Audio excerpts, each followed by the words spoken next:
why you want to stick with small multifamily, and why trading up to the bigger properties isn't always better. That's what we're talking about in today's episode. What's going on? My friend Tony Stephan here. Together with my wife, I own 258 units of multifamily real estate. Today, we're doing something different. I'm bringing in a local real estate investor who's also a multifamily investor. He's a retail space investor. He's a commercial space investor. He has 500 units, and he still buys the 6 units, the 12 units, the 10 units. And we're going to convince you that your first deal needs to be a small multifamily asset and why bigger isn't always better. Let's get into the episode. We've got Nawaf Kalasho of Kalasho Co. here. We don't really do interviews here, man, but you and I have so many parallels and so many synergies. I'm like, we've never met before today. Right. So like we always say, hey, podcasting is today's business card. The more hands you shake, the more money you make. Excited to have you here, man. What I want to get from you is like we preach here, get your money into multifamily. Start with small multifamily. 1 to 4 units is good. And I love that you never started there. That's how we started. We started with the 1 to 4 unit game. The multifamily, the commercial game's faster, and to operate it. And that's what you do. For those who don't know who you are, you're local here, Birmingham, Michigan, but Can you tell them your portfolio, your management company? Give us like a quick rundown of what you got going on. Yeah, we are Kalasho Co. and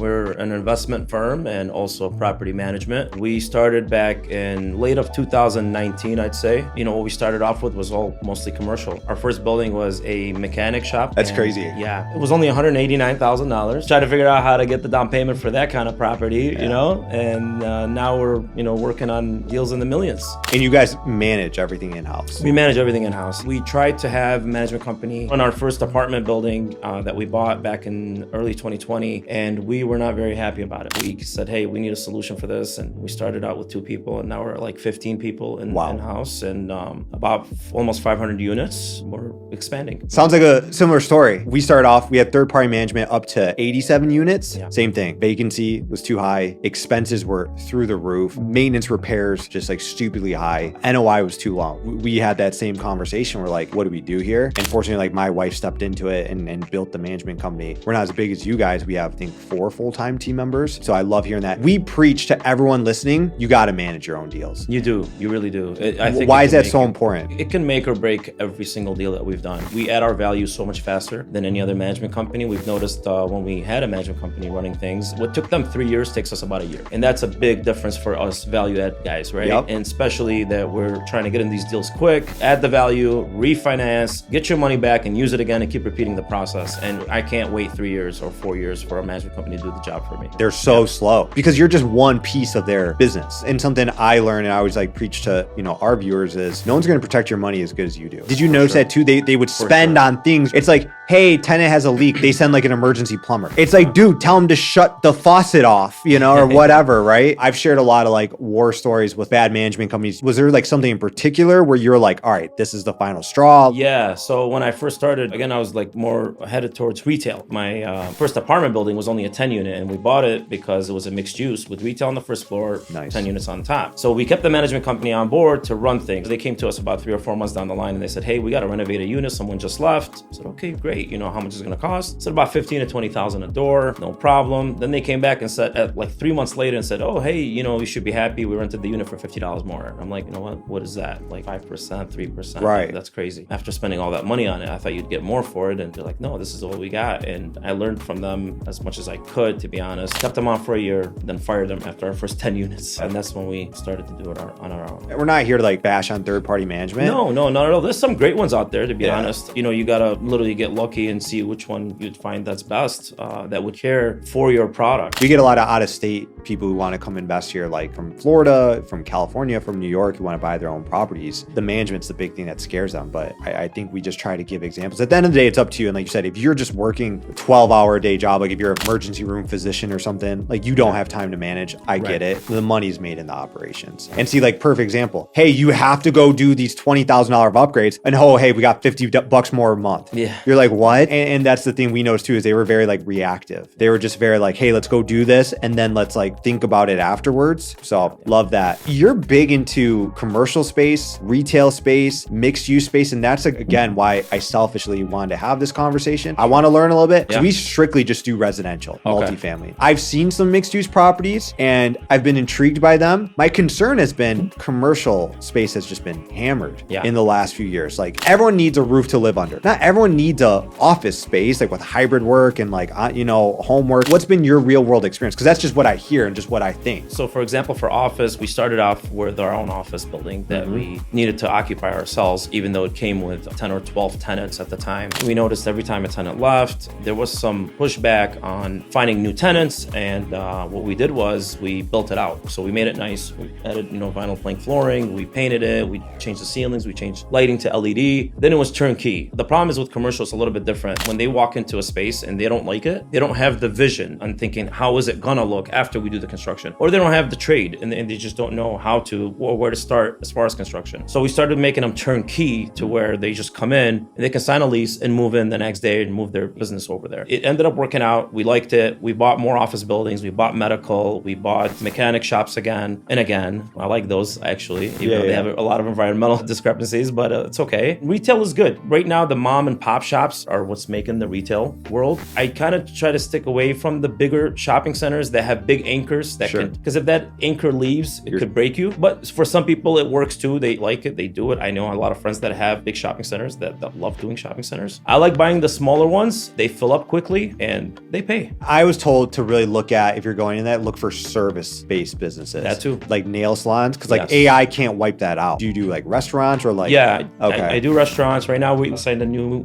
tenant for an indoor golf simulator, private membership, which is pretty cool. This property is a redevelopment that we're working on right now in Orchard Lake. It's coming along pretty nice. The city just approved all our plans. We got another tenant that's like a tobacco shop. I typically like to stay away from, I don't want to talk bad about nail salons or hair salons. They use up a lot of the parking is the problem. The smell of the products go to your neighboring tenants and stuff. So they people complain about that. But we do have some, try to contain them and try to have the right exhaust and all that for them, That's what I love. And that's why I really appreciate this conversation here is, again, you just hear things. You hear commercial space is dead. Retail space is so hard to get into. It's so hard to find leases. It's so hard to, and then hear someone who really has it doing extremely well with it. Yeah. So I also think too, it's like, don't believe in the hype. Like so many people like read articles and they get like paralysis by overanalysis and they never buy a deal. Something too I love about your portfolio, you said your smallest unit is six units right now. Up to 50. A lot of people listening to this and watching this, that's right where they want to be at. They're going to start with a 6, a 10, a 12. You said you sold off a couple, but for the most part, you're keeping the small properties. Yeah. Have you found it difficult, and like where we find it difficult sometimes is the scattered site, right? I've got a 6 unit here. I've got a 12 unit here. I got my 50 unit here to send your management around. That's part of the reason why we think long-term, we want to get rid of our small stuff and just scale into bigger buildings. This is a 42 unit we're at here. So this isn't massive. This has enough here for a manager to be sitting here. You have a 6 unit, you're not going to take a unit out and make it a manager's office, right? What have you guys encountered with that? We do have that conversation come up a lot actually by being scattered. You're right about that. Like even with our maintenance guys. So what we did is now we've created a regional structure to where this maintenance only goes to this region, this maintenance goes to this region. As far as property management, obviously it's all done offsite, it's done out of our office, but for leasing purposes, could be a pain because of showings. So we have a couple leasing agents that work in-house, but the more you buy and the more you get in that region, it gets easier. But I do agree with you. The bigger properties are a lot easier to manage actually. And that's what I love about your story too. It sounds a lot like us. Like you got started, did the best you could, bought the best deals you could, then you kind of figure it out as you go. So many people are afraid just to get started, man. They're afraid to buy that first deal. What do you think keeps people on the sidelines? A lot of people don't believe they can change the cap rate. We're probably one of the top 2%. I'd say Tony and I that buy aggressively, right? Yes. At a 5 and a 6 cap in a city like Birmingham and thinking we can make it a double digit within a year. Yes. Right? When we buy stuff, we want to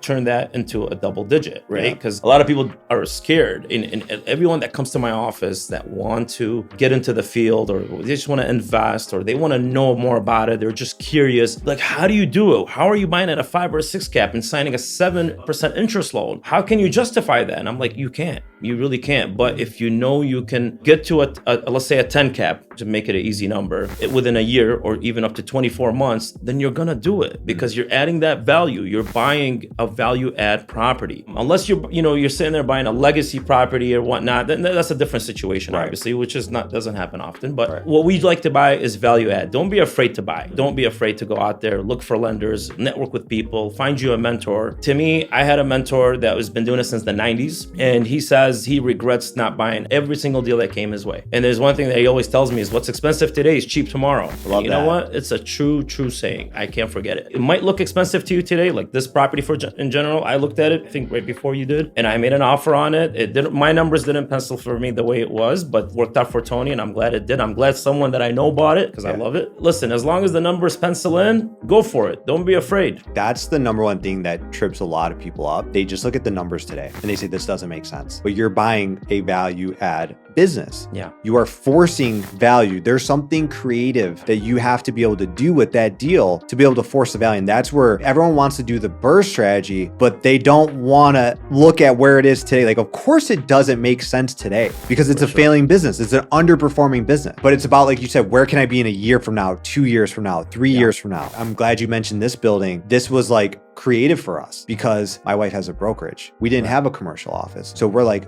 wow, we could bring the brokerage in here. This was covered in crap. My brokerage pays rent here. Yeah. I rented out these 2 other offices. So that generates more income, revenue. goes to the NOI. It was creative. Like I saw a creative way I could add value. And that's what so many people miss. They just look at it today and they're like, doesn't make sense. Because what they were asking on this, if you didn't have like creative what things to do with it, very true, it didn't make sense. People miss out on that. And we talk about that all the time. And that's why I was excited to bring you in here. Because sometimes people just need to hear it a second way. I've bought a lot of deals I felt like I overpaid on. And then in a year later, I'm like, oh my God, my 56 unit, I thought I was getting raked over the coals on that. I paid like $84,000 a door. You can't find anything now for like under 100 grand a door. I love what your mentor said. What's expensive today will be cheap tomorrow because we live in an inflationary society. Buildings aren't going down in value. When I was even in the retail business, when I first started out, it was all about value add. I bought a business that was struggling. We took it, we made it better, put more signage. So it kind of works in every industry, this whole value add. It's not just real estate. It's any business. Every business is valued based on a multiple of its profit. In real estate, it's just NOI. In the cell phone industry, it's EBITDA. It's all just profit. Because before this, you owned a massive chain of cell phone stores. I started with one store. We got to about 50 stores, Detroit, Indianapolis, Chicago. And then,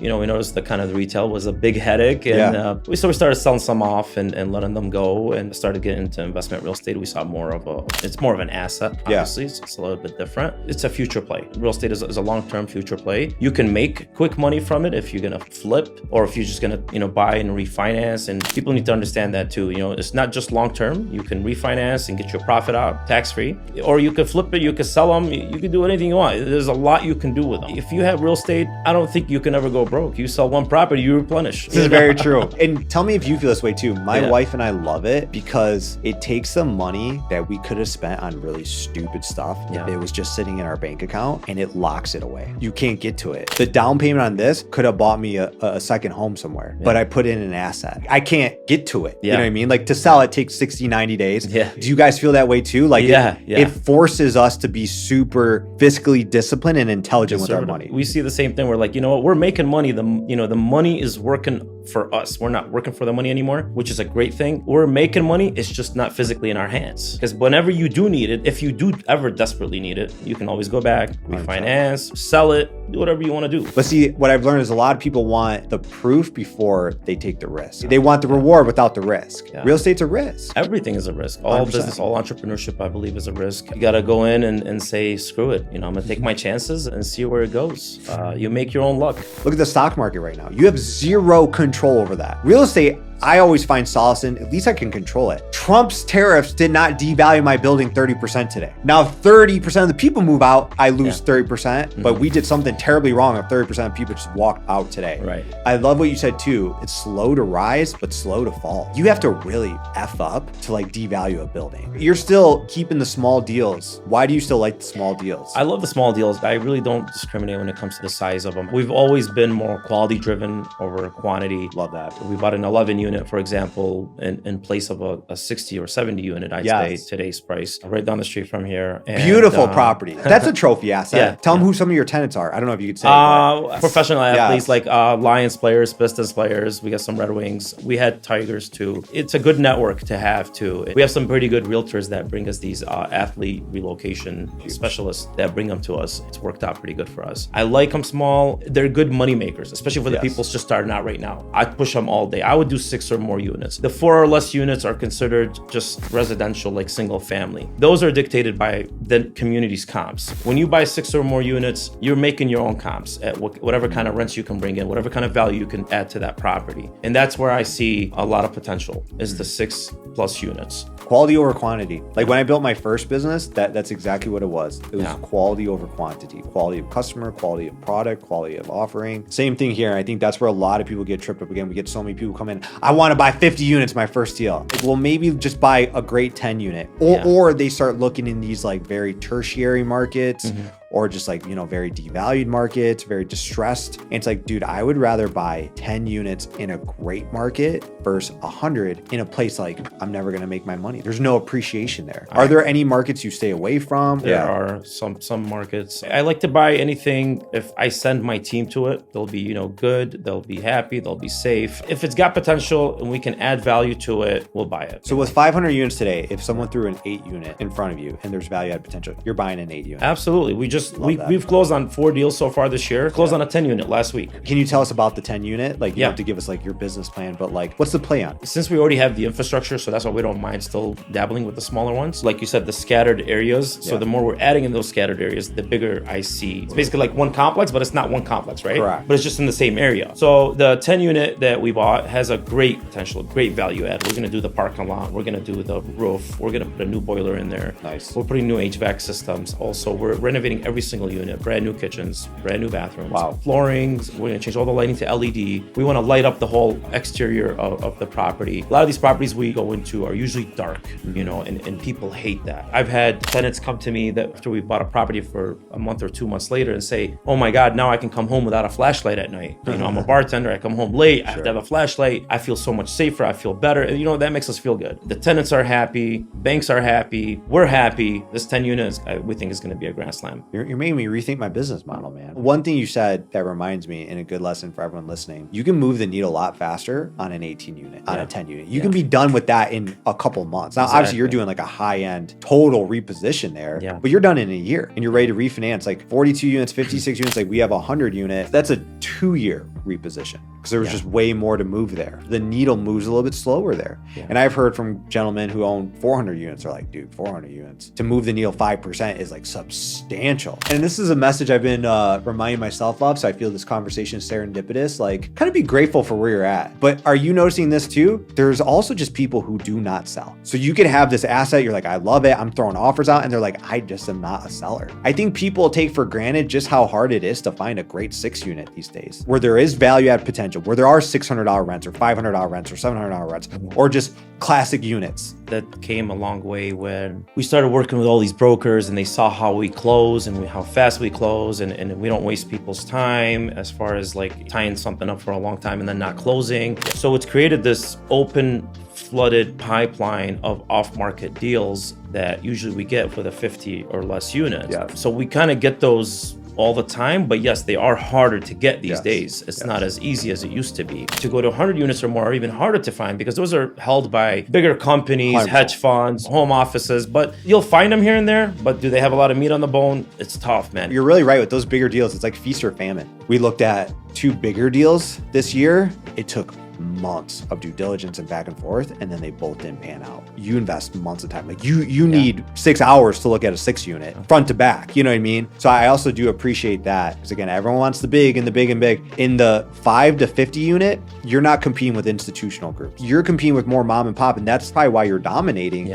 Because you're sophisticated as a bigger investor. You move fast. Let's say I list my 8 unit, and I see you come in, and I see your resume. And then I see 3 no-name offers. I'm going with you all day. Even if it's maybe a little bit less or whatever, because I'm like, certainty of close. I tell people this all the time. We just show them our website and they're like, why do you have a website? Honestly, my website is strictly for my sellers. When my sellers see my website, they know we're going to close. Because again, as a seller, all you want to know is who's going to close. Knowing what you know now, if you could give one piece of advice to someone watching this trying to buy their first deal, what would you say? Do it right away. Don't be afraid. Just go for it. If you work hard enough, you're not going to lose. If you're doing it yourself, you're not going to lose. It's your own money. How could you lose it? What is expensive today is going to be cheap tomorrow. It's going to be cheap tomorrow. In an inflationary society. People want to learn more about you. You are doing TikTok. You're crushing on TikTok. Yeah, here and there. Now we got to get you to do the YouTube and the podcast. Where should they go? Just search Kalasho Co. We're on Instagram, TikTok. We're not as big as Tony, but we will. You're good, dude. There you go. We'll get there. You go. It's collabs. We will reach. All right. Hey, if you enjoyed today's episode, it was extremely valuable. As always, drop a comment. Make sure you hit the like button. Make sure you subscribe. Make sure you grab all of the free resources in the link in the description. We have tons of free tools tools to help you get into real estate investing. And as always, if you're looking to buy, sell, or invest in Metro Detroit real estate, I created the Stephan Group Real Estate Brokerage to help you get in the game so you can work with a real estate agent and broker who actually understands and owns and operates real estate. And if you're looking for one-on-one mentorship and coaching so you can have a step-by-step blueprint to follow on how to buy, rehab, refinance, repeat with your first multifamily property, the BRRRR strategy, fill out the link in the description to learn more about my one-on-one mentorship program. As always, we'll talk next time.